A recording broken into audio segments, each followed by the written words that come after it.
G'day and welcome back to Torment Thursdays. Today we're going to go visit this lovely little house, the Anechoic Lazaret, whatever the F that is.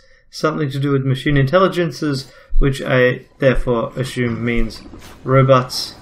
But we'll find out. Everything is here as we left it. I assume that if we were to go and talk to things now, there'd still be no differences. Yep. I actually didn't notice the lines radiating from this. Kind of implies that this has grown between the two. You know what, we'll just stop in and check out our resonance chamber. See how it's going. How it's hanging.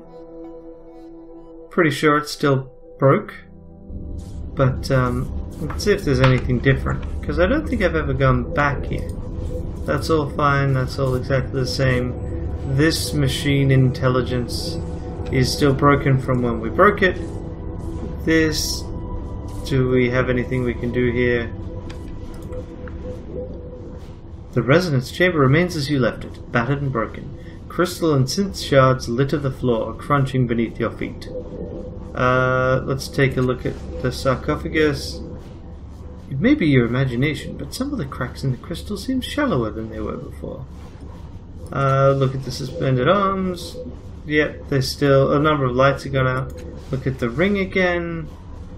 Yep, okay, there's still some kind of field. That's it. Nothing really has changed. Here. Can we grab anything?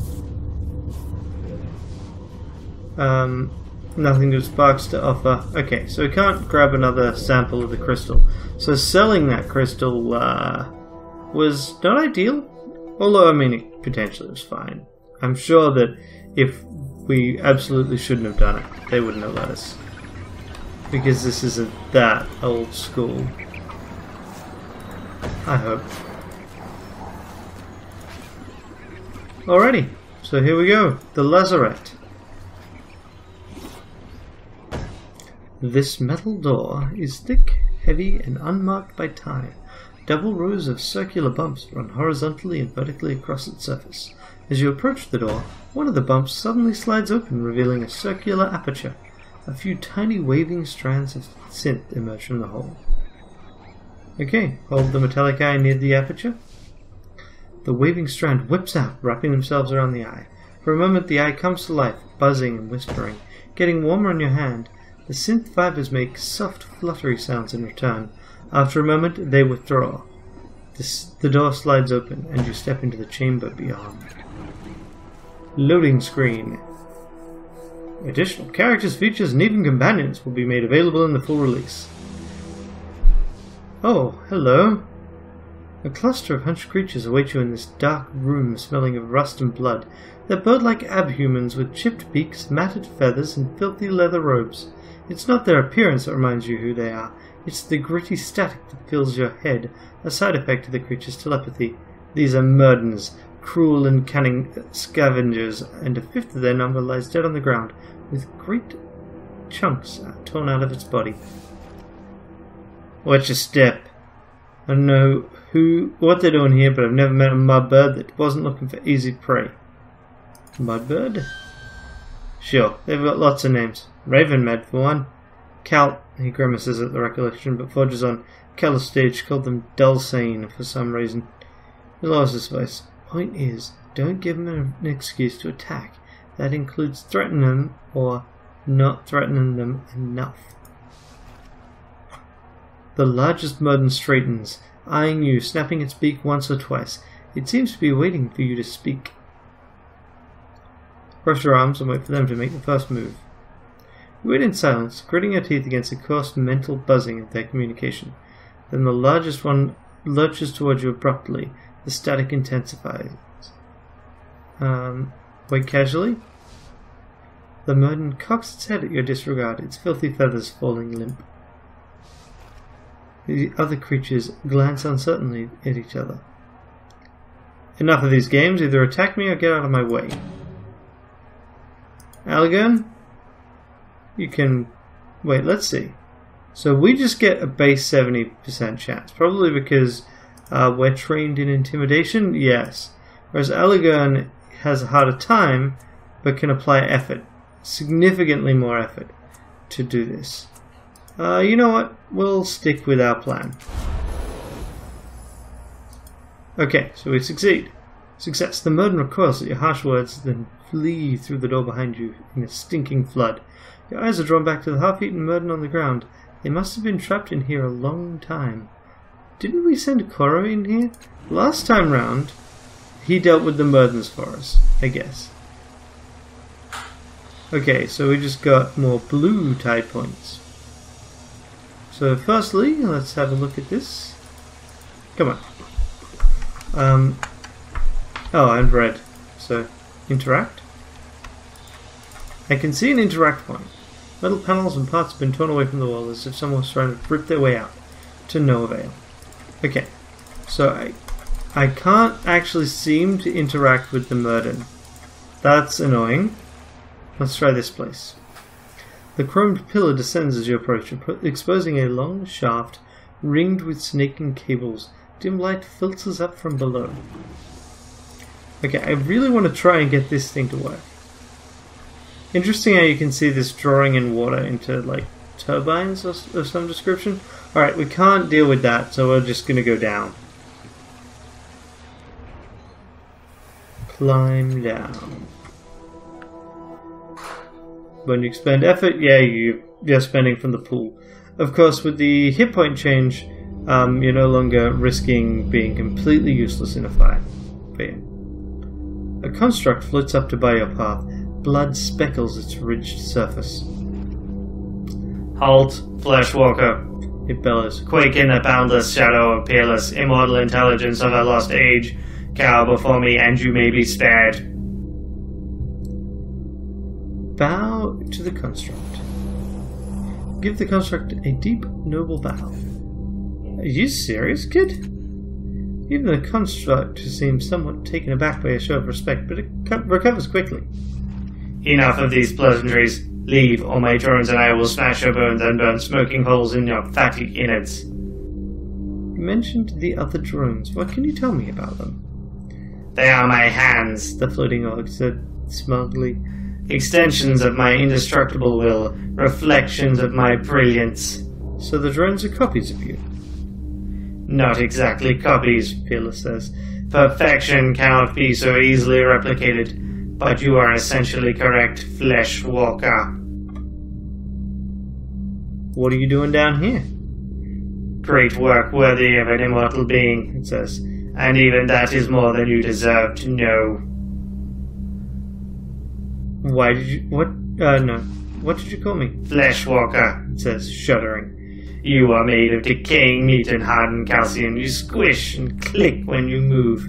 It is disgusting. Can you tell me anything else about what you're doing down here? No, the construct snaps. It is beyond your meat-bound understanding. I'm leaving. Excellent. Do not return. We are busy here. Okay. That got me gold points, apparently. And lost me silver. So, cold calculating Jack, was it? No. Anechoic Lazarette. Clear out the infestation of peerless drones. So, let's see what happens when we go this way. You're not welcome here. Can you hear? Oh, your sound collector's faulty. Okay, yeah. So now I get attacked. Or at least it tries. So if I run up and biff you, I can use this. Increases my chance to hit, but what... Alright, what do my other things do? Okay, so... This is to knock something down. This is to automatically hide. This is to clear fog of war. This is hide. This is search. This is make an opportunity attack. And this is counterattack. So this thing's challenging, this thing is hard. So in other words, if I were to attack this... Oh wow, Okay. Why wouldn't I do this? I mean, this I can immediately take it out. Or if I attack this, right? Problem here is even if I use my trained abilities, yeah, okay.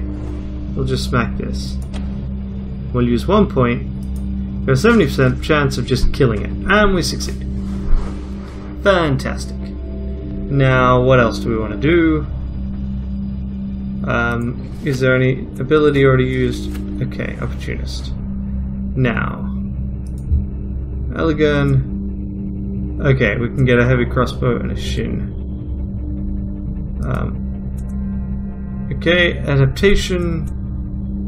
Living Tattoos. Hide. Search. He doesn't have any ciphers.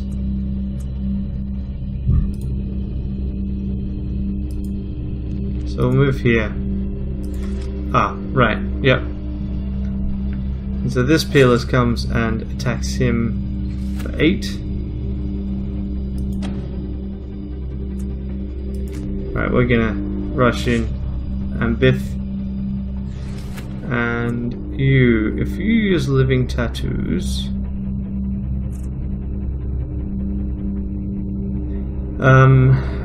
greatly empower. Okay, yeah, sure.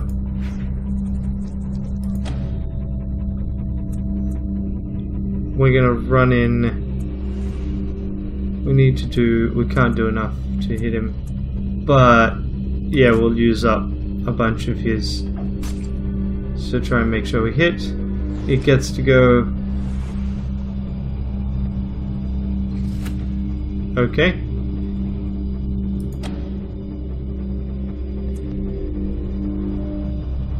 And we'll use as much effort as we can and miss. Damn.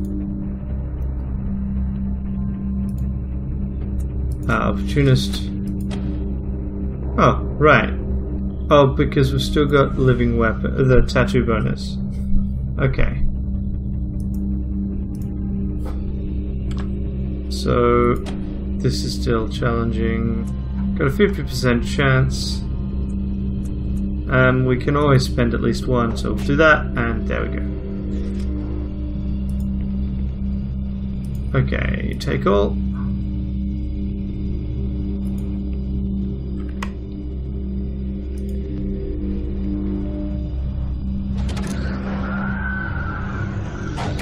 So I think you're gonna have a series of small fights here. Ah. What the? Okay.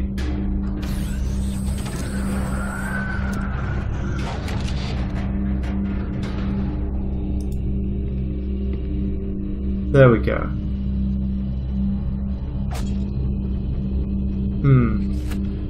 This is less than ideal. But of course, we always want to go and hit things. Critical hit and everything. Take everything. Okay. This looks like whatever we want to deal with. But I'm not entirely sure on that front. Okay. What items do we have? Actions already used. Yeah. Do we have anything? I mean, I can use this, but it's a light weapon. It's not actually going to do as much as I'd like. This doesn't do anything. This, I've already got a ranged weapon. Aligan, what do you got? You got your mace and a heavy crossbow. There doesn't appear to be weapon sets. Okay, well, I guess we'll just keep going for the moment. Trying to minimize the ones that we fight. Good. Ah, I see. Yep. Oh, sure. Ow. Challenging. Flanked gives us a medium penalty. Is there any way I can... No. Okay.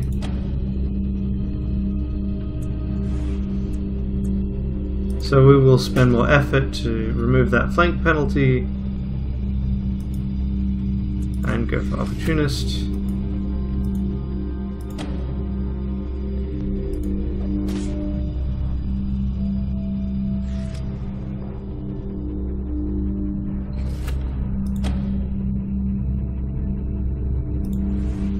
we'll just go with the 55% chance because we've got.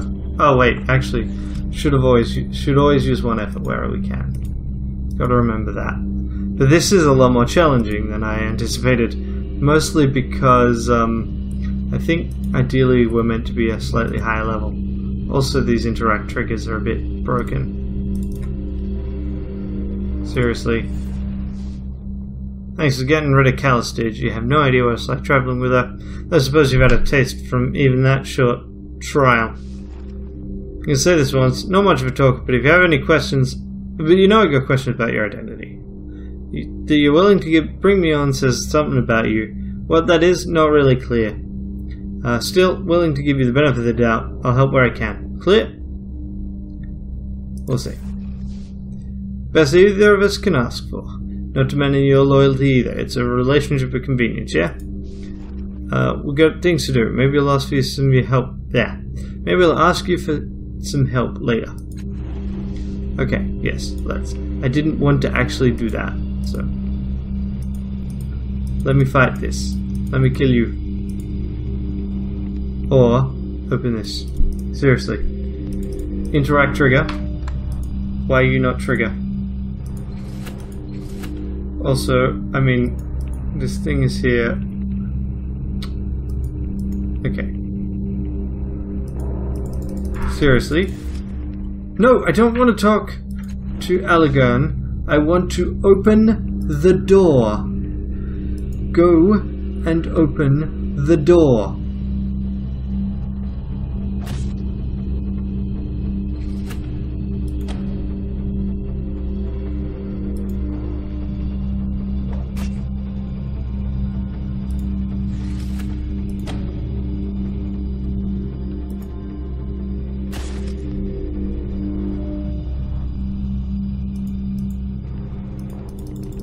Interact.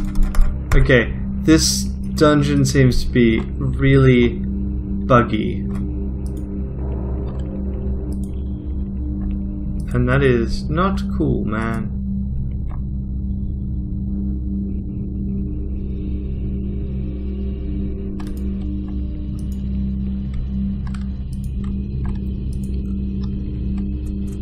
What do we have? We have journal. We have character sheets, we've got inventory, but we don't actually have any healing items in this inventory. We have combat having started.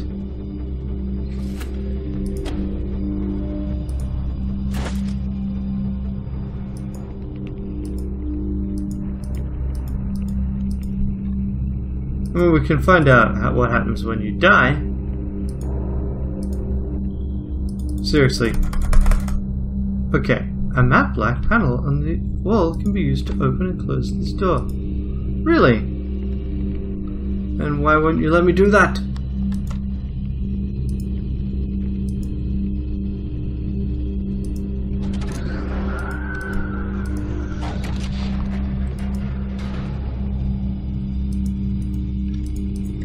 So right clicking is look at, yeah, sure. Maybe only one of these can be opened at a time. If that's the case though, it really needs to be signposted more, because there's no feedback. No, I don't think that's the case, because otherwise we'd have more feedback. I don't want to go that way. I want to try and fight them at most one-on-one.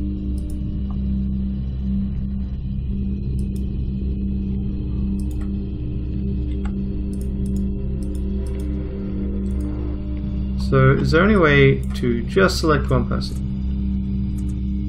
Formation option or something.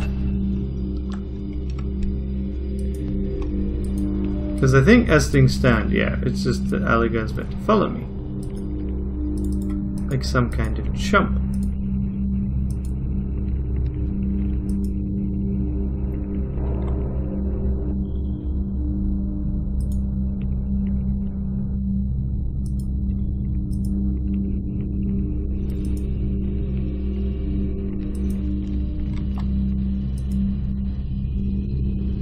Okay.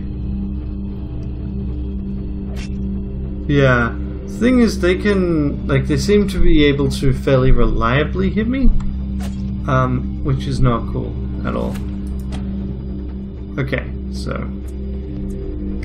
let's spend the effort to make sure that goes down in one hit. And then, do we have anything else we can use? Innovate. Heals 5 points of health.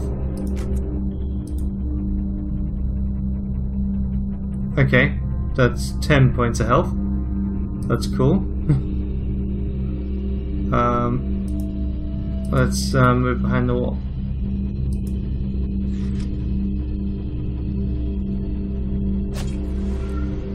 Ah, okay. Let's see what happens then, I guess. Ah.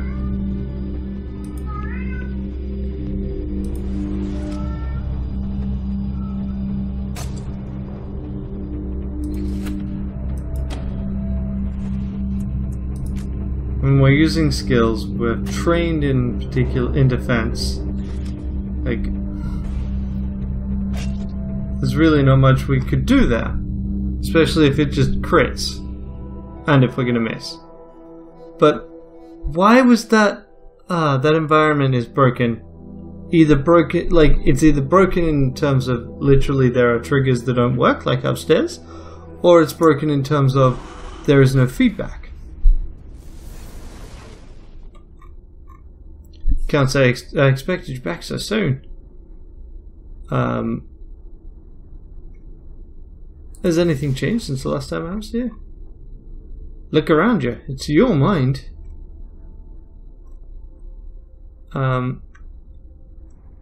What should I do now? You need to find this Makina person. She might not know how to fix the chamber, but she's the only lead we have. Yeah, I got that. Good luck. So, party member removed Allegan. If we leave, what happens?